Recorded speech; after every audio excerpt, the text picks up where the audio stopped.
Welcome, everybody, to the Sentinels of Liberty podcast. I am your host, Redbeard, and here, Liberty always takes the forefront, and we are uncompromising on our principles. So, thank you, everybody, for coming and joining me this evening.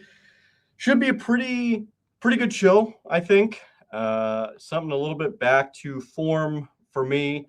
I enjoy doing this stuff a little bit more than always reporting or talking about some of the troubles of the world, if you will. But unfortunately, we're not going to be able to escape it entirely. But it's only going to be a brief moment and shouldn't be too bad. So thank you, each and every one of you, for coming by the show, for supporting me and coming and, bringing your comments, bringing a lot of your thoughts and your inputs. As always, it's always great to see everybody. So I really appreciate it. All right. And if it is something that you do enjoy and you do like the episode, maybe leave a like, maybe subscribe, share it wherever you possibly can, and really help me kind of get more integrated into the algorithm. One of them things, man. It takes a fair bit of work. So without further ado, let's hop into it. So recently, one of the things that really kind of came to the forefront, and I had pondered whether or not I wanted to talk about it, and I was wondering about whether or not I should go to something else. And once I decided on the natural rights conversation or the natural law conversation, it became one of those things of like, okay, well, how do I do that? And I think one of the more recent events, as we'll see here, is it's surrounding this tweet, and this was a post on Truth Social, but essentially, this is something that really kind of came. I think it was several days ago now that this has been making the rounds, but a lot of people have seen this, and essentially it's Trump on his social media saying, "I'm working very hard with our Speaker Mike Johnson." It's about FISA, and then he goes on to talk about James Comey and the failure and more FISA, Russia, all of this insanity, and how it would be used against him in the future. This is the big thing right here. And this is kind of what spun me into wanting to go over rights in natural law, as it were. I am willing to risk the giving up of my rights and privileges as a citizen for our great military and our country. I don't know if anybody's told Trump yet, but we weren't founded on giving up our rights for a security state. We certainly weren't founded on the notion of giving up our rights to appease a certain sector or a certain area of the government, and certainly not to purchase a little bit more safety.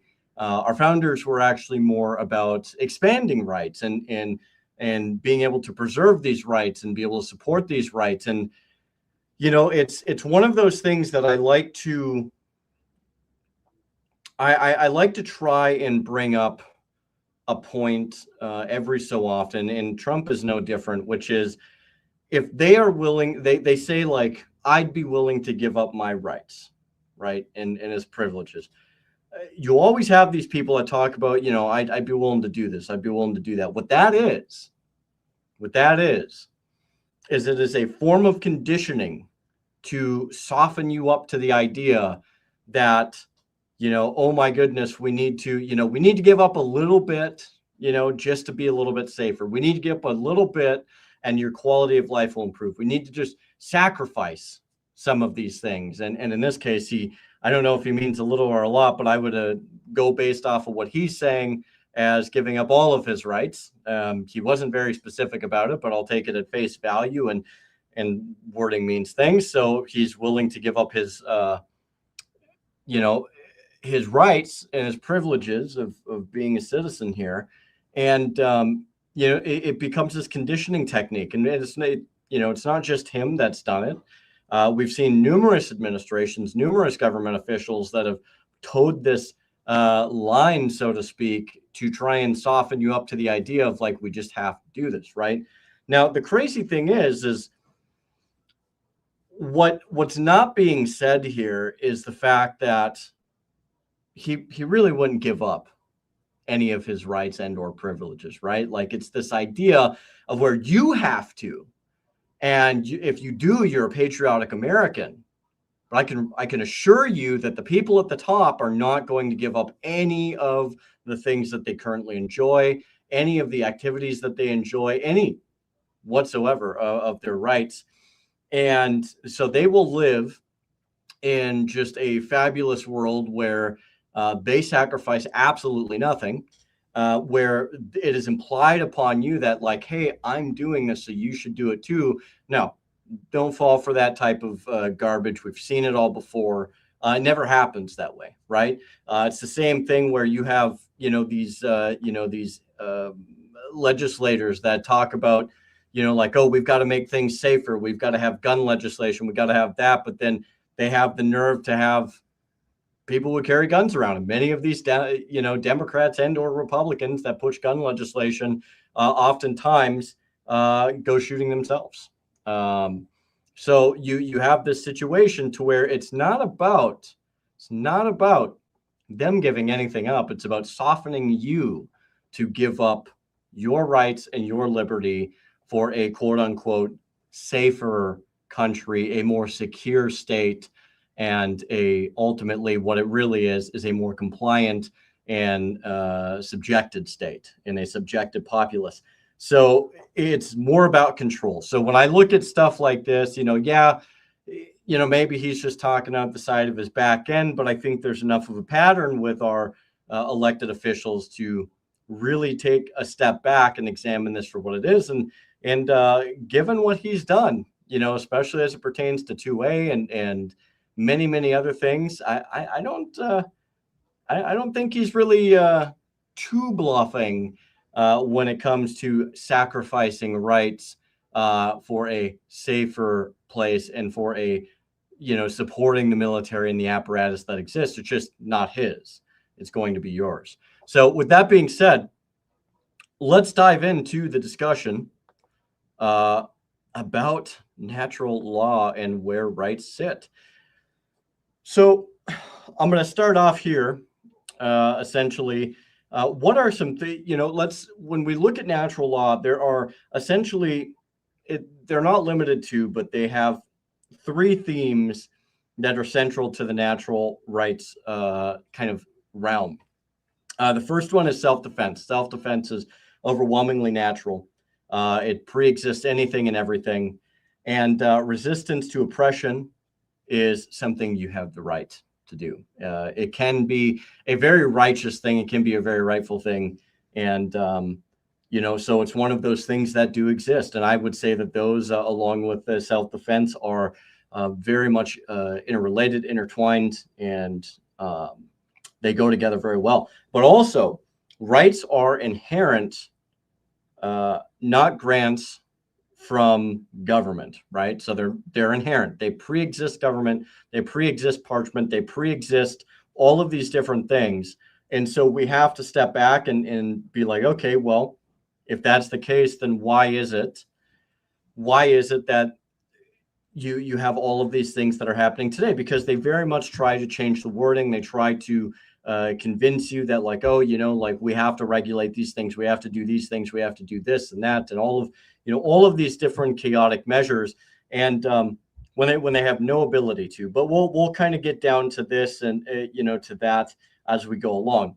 I do have a quote by Thomas Jefferson here for you that I would really like to share, which is, "Timid men prefer the calm of despotism to the tempestuous sea of liberty." And I love that, because what essentially Jefferson is describing is the idea that when you have timidity, when you're not willing to go forth into contest to support or defend your liberty and your rights, especially when the going gets rough, especially when you have people that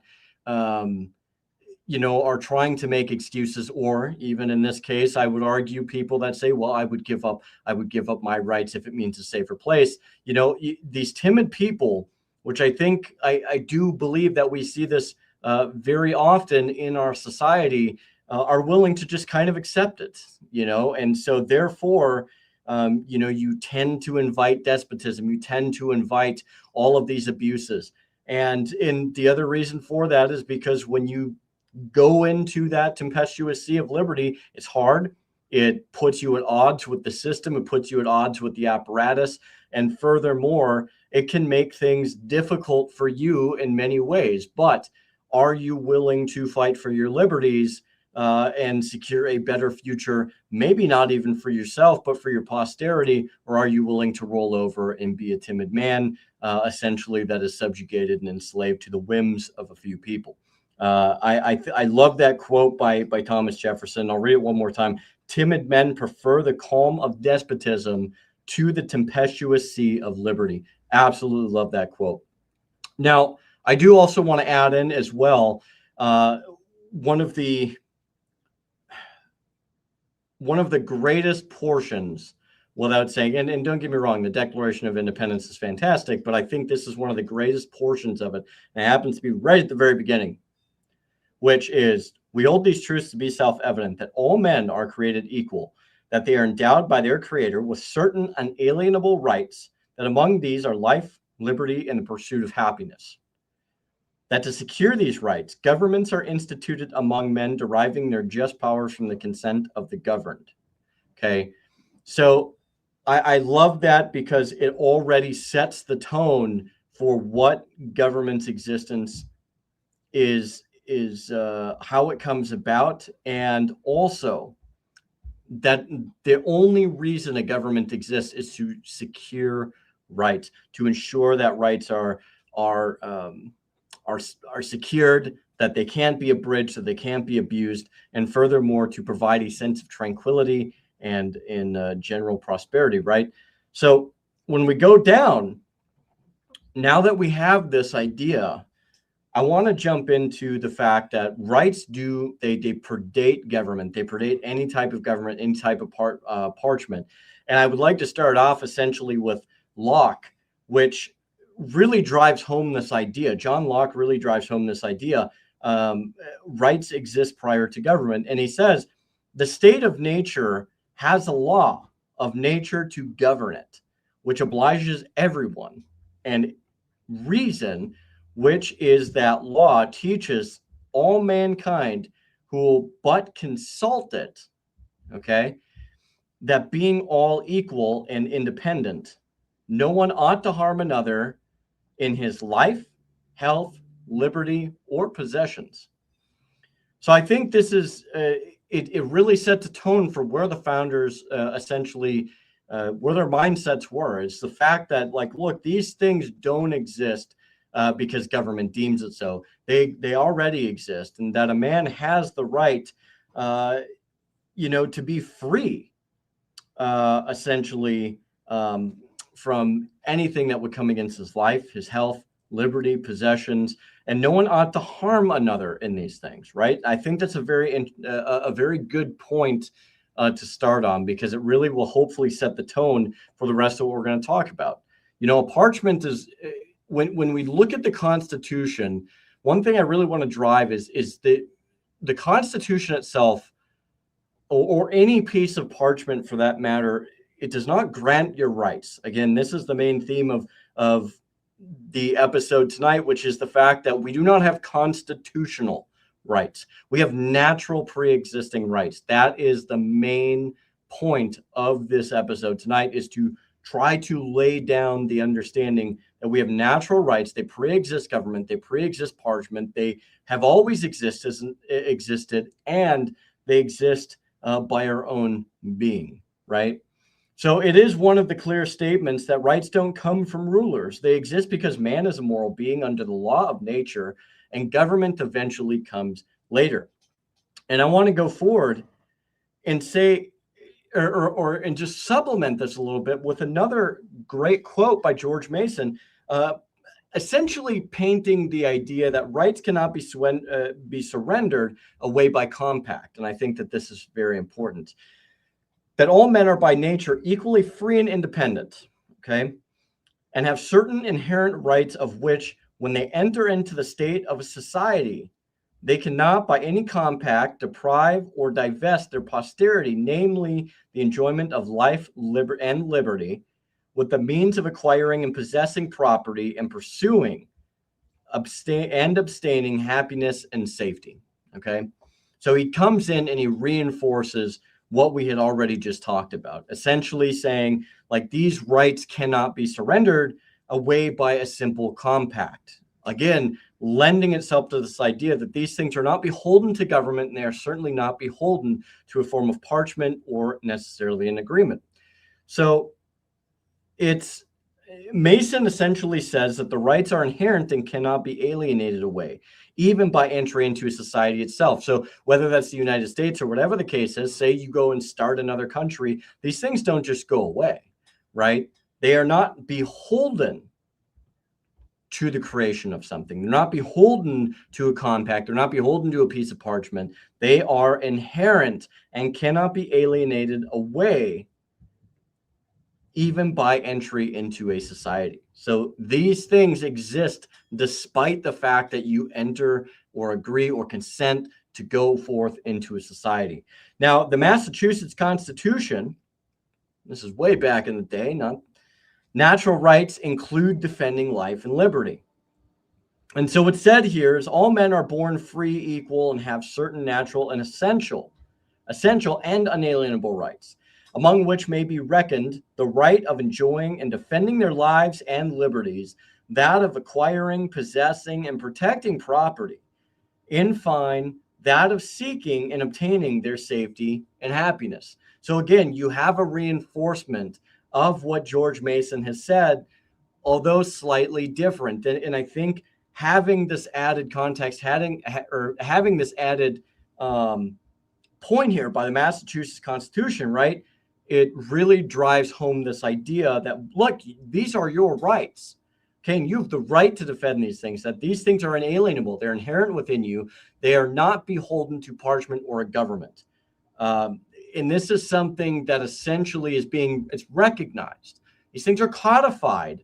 But again, the constitutions they do not grant you rights. They don't grant you rights any more than a government or somebody else grants you rights.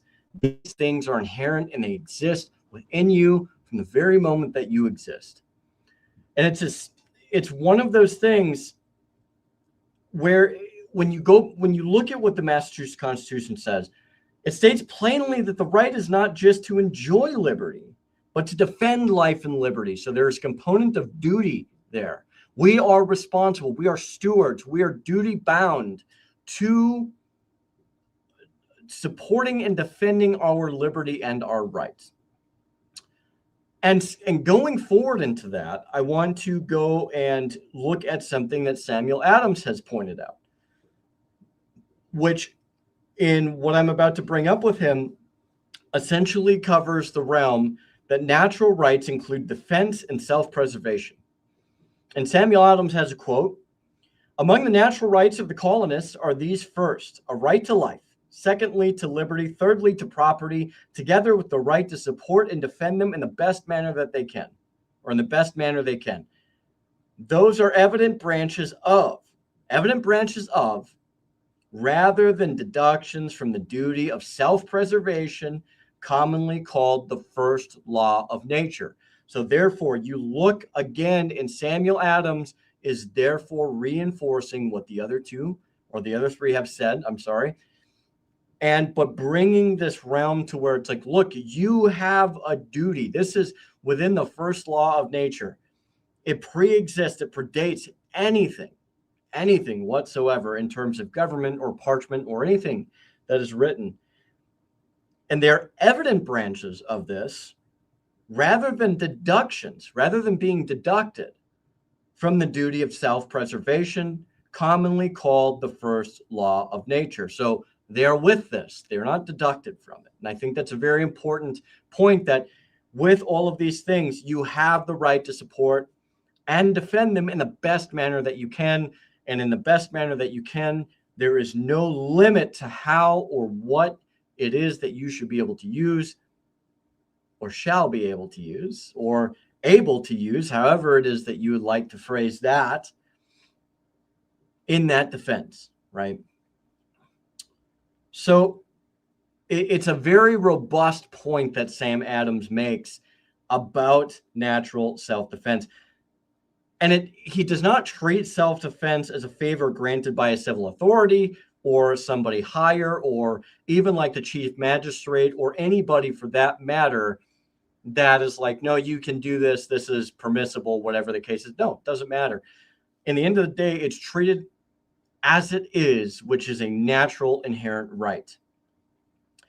It is an obvious branch of the law of self-preservation, which exists within the first law of nature. And furthermore, Justice Blackstone goes on. I have another quote here by supplementing this. And I have a lot of quotes for you, but we're going to go through these and kind of break this down because they are very much supplement and prove the point that I'm trying to make. Blackstone talks in this quote about arms and self-defense as barriers protecting primary rights. So the ability to protect these things, whether it's the First Amendment, whether it's the right to against usurpations or tyranny or despotism or oppression, whatever the case is, you have the ability to defend yourself and to be properly armed as a barrier to protecting all of your other rights. So Blackstone goes on to say, and lastly, to vindicate these rights, when actually violated or attacked, the subjects of England, he's speaking at the time, are entitled, in the first place, to the regular administration and free course of justice in the courts of law, next to the right of petitioning the king and parliament for redress of grievances, and lastly, to the right of having and using arms for the self-preservation and defense. So preserving yourself when everything else is gone, when everything else has been exhausted, we have the ability to properly defend ourselves and to properly arm ourselves to defend our rights and our liberty. So I think something moving forward also, and Adams quoting Blackstone essentially in an approving manner, emphasized that this was a public allowance under due restrictions of the natural right of resistance and self-preservation, when the sanctions of society and laws are found insufficient to restrain the violence of oppression. Okay, so it is a public allowance under due restrictions, not of government, right? Not of government, not of a parchment, not of any entity that exists, but of the natural right of resistance and self-preservation, which means you have these things naturally. They are inherent within you. They are not something that is provided to you by government. These things predate government. They pre-exist government. Government has no role other than the fact of being able to support, protect, and defend this right. Otherwise, when government becomes destructive of its means, the people have a right to alter and or abolish it. So when you look at where Adams comes from, and you also look where Blackstone comes from, it's a very, very powerful point that they're bringing together, right? And furthermore, Samuel Adams goes on to also provide his point of view and his understanding pertaining to resistance to intolerable oppression. And so Samuel Adams goes forward and says, all men have a right to remain in a state of nature as long as they please.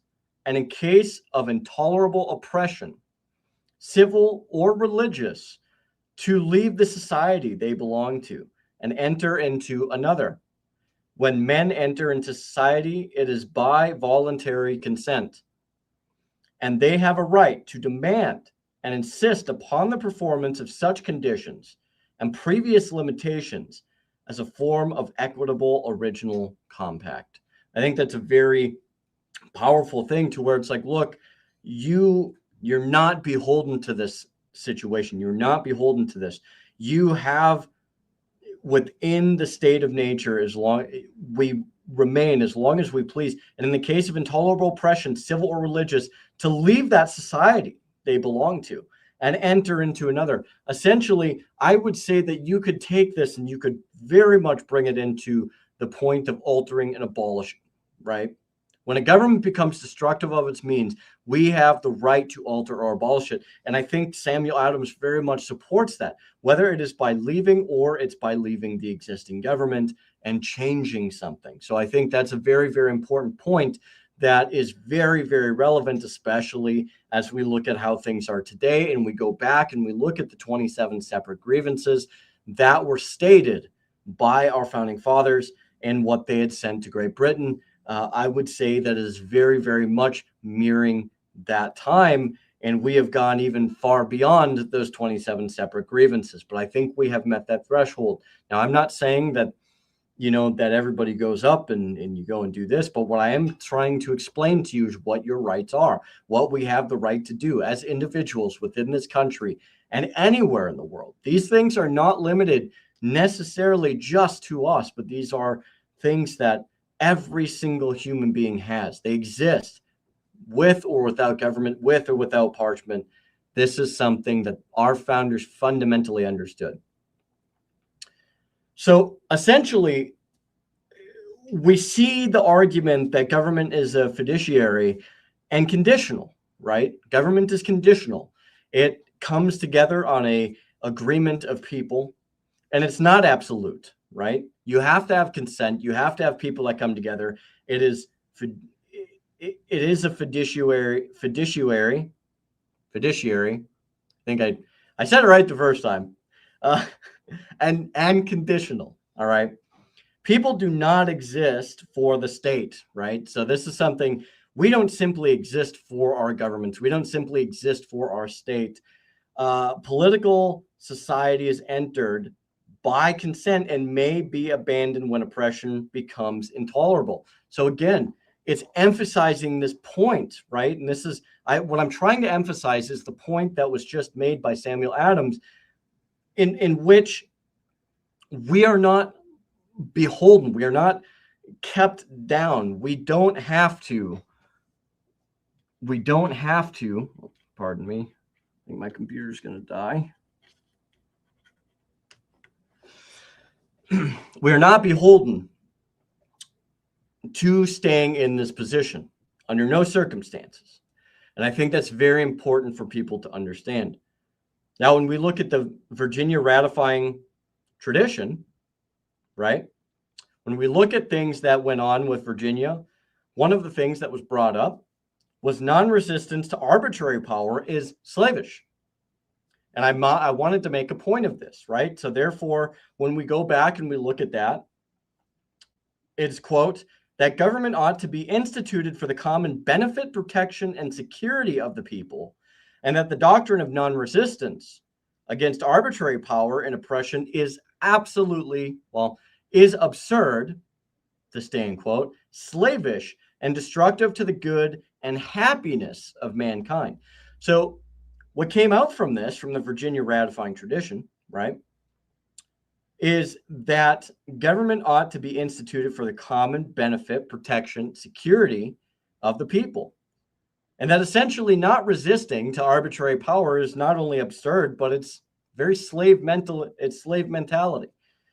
It's extremely destructive, not only to you, but to that of mankind. Essentially, it's about as direct as you possibly can get when it comes to saying, like, hey, sitting back and just taking it is very destructive. It's not a normal thing. It's not something that you should probably just do, right? But you have this situation in which there's an expectation to where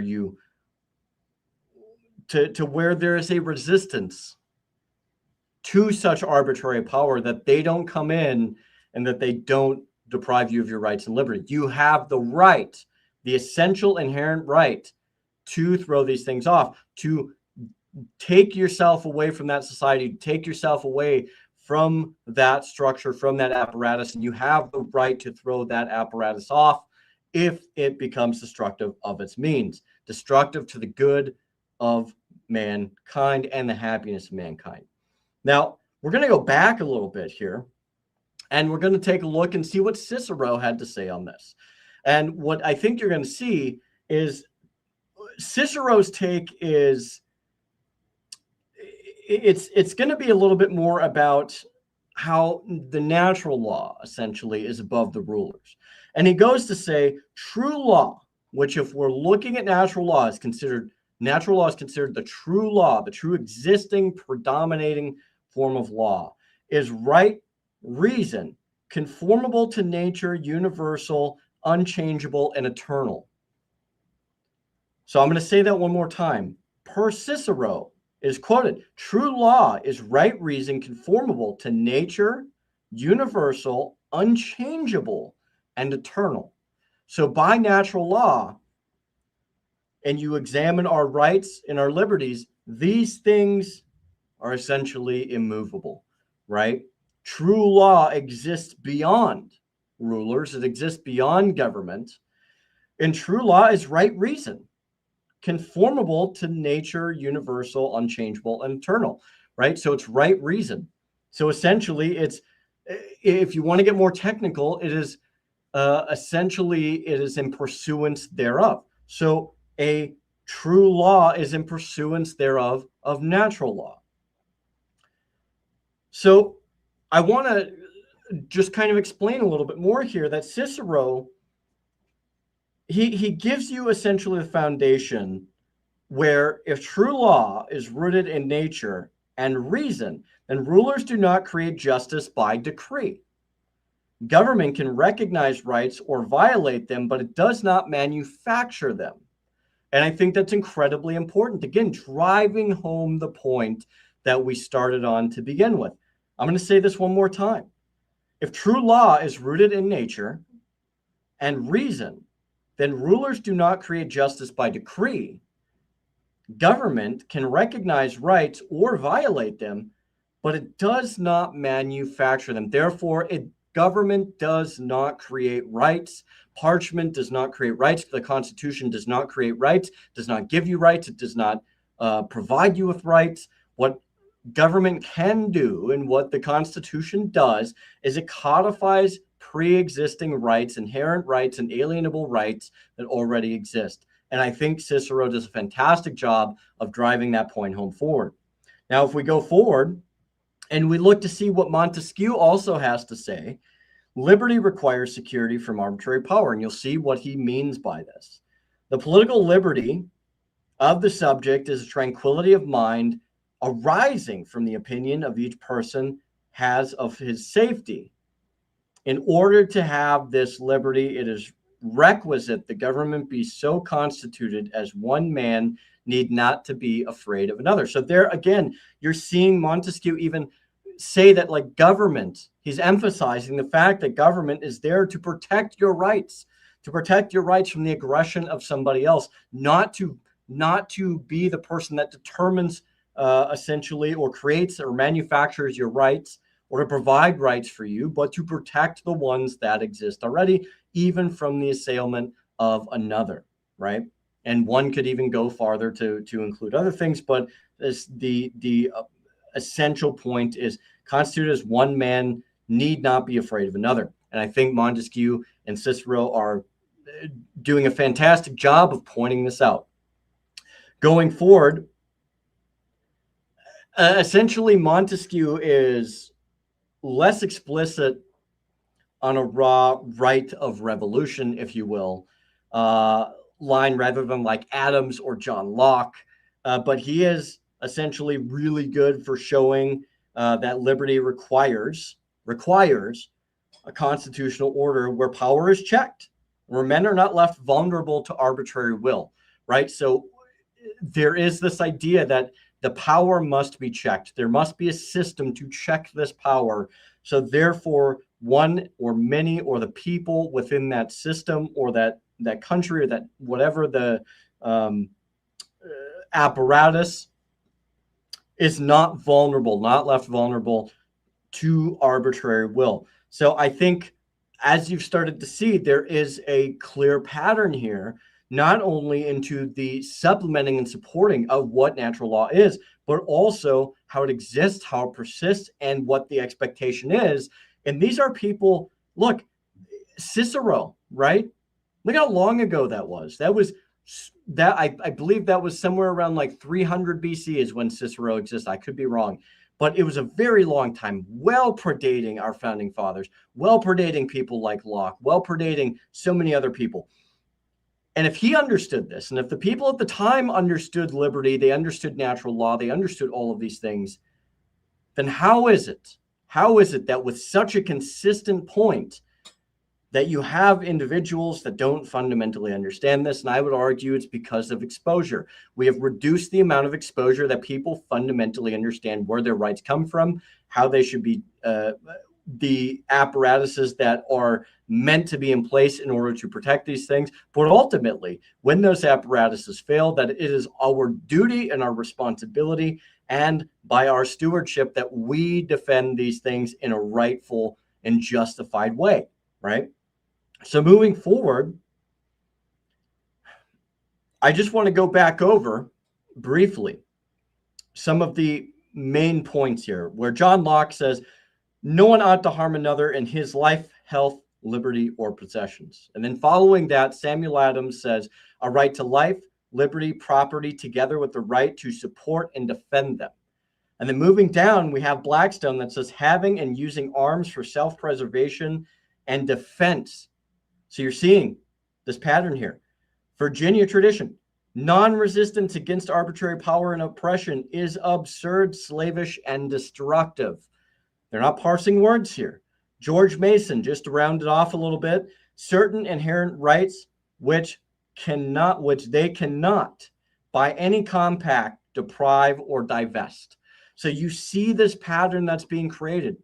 You see where this goes. You see these people from so many time periods that are coming through, and they're reinforcing the point of natural law. They're reinforcing the rights that you have. They're reinforcing the fact that you have inherent rights, and that these rights are not manufactured. They're not gifts from government. They are not provided to you by government. These things exist simply by your existence and simply by nature alone itself.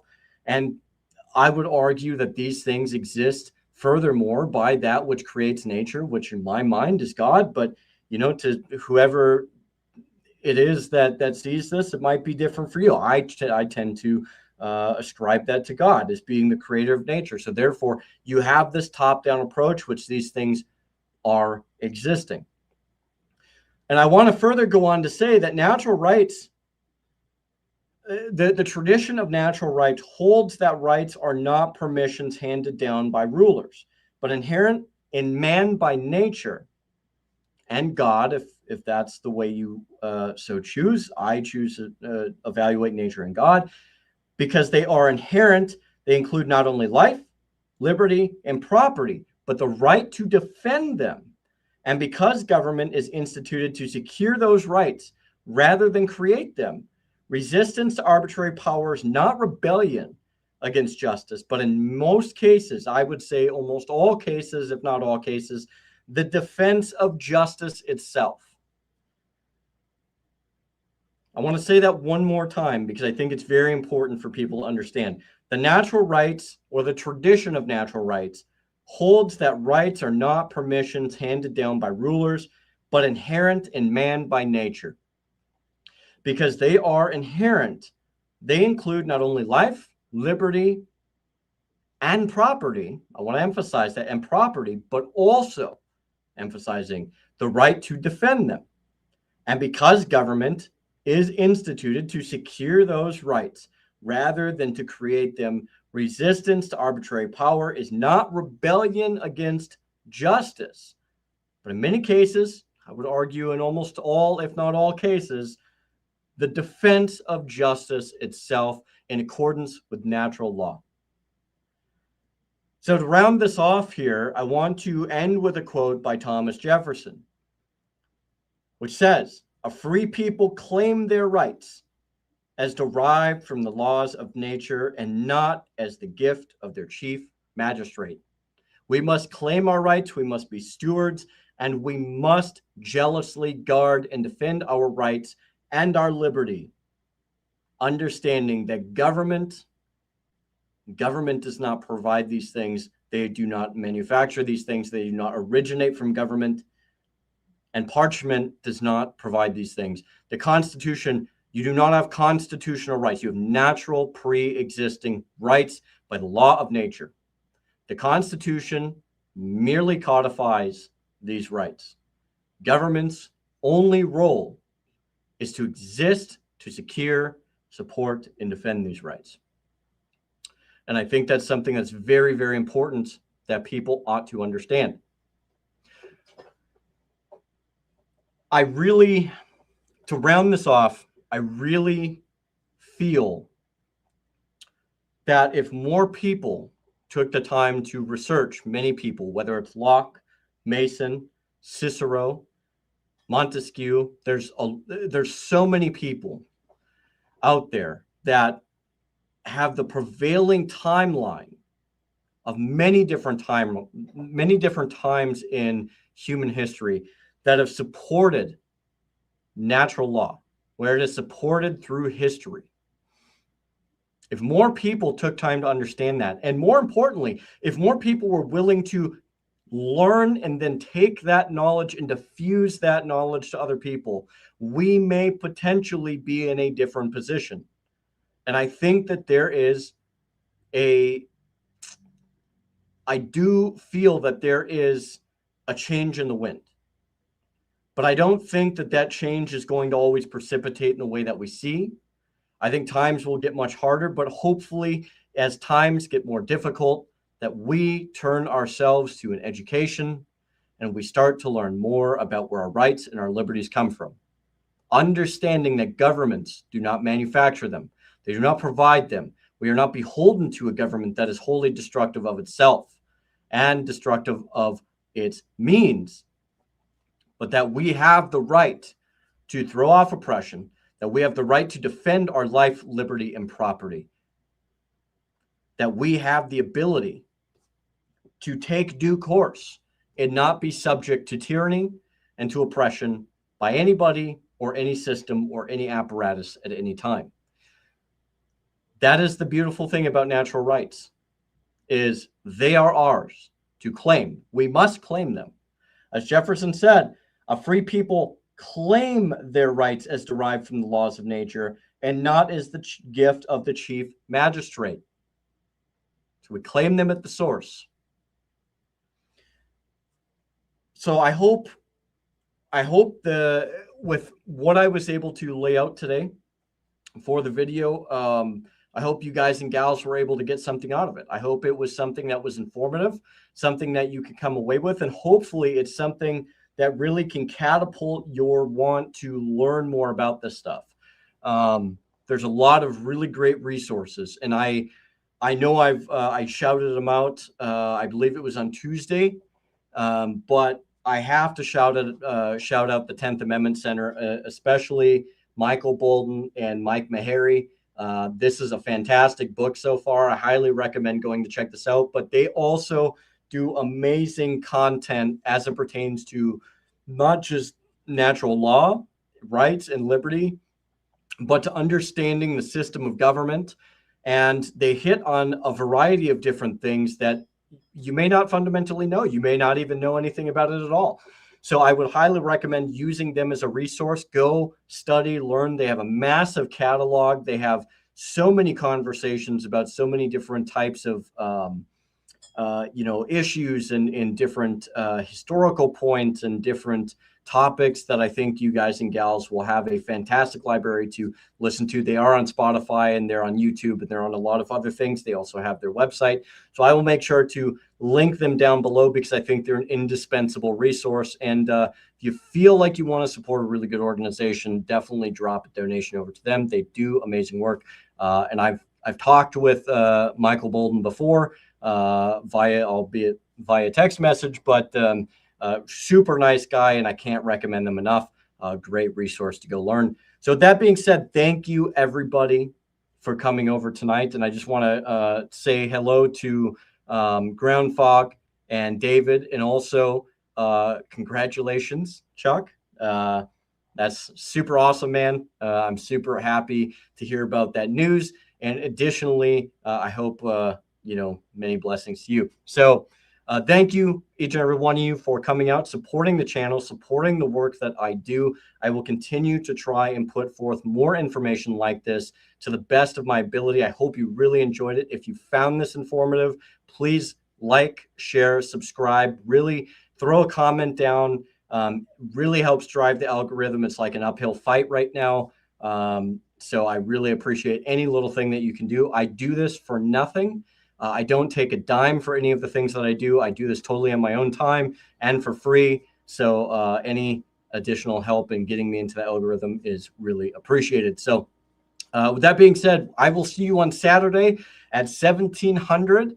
And I have a couple things cooking. I'm not sure which one I'm going to do yet, but it should be a pretty good show. Thank you for coming and supporting me, and I'll see you guys and gals on the next one. Thank you so much.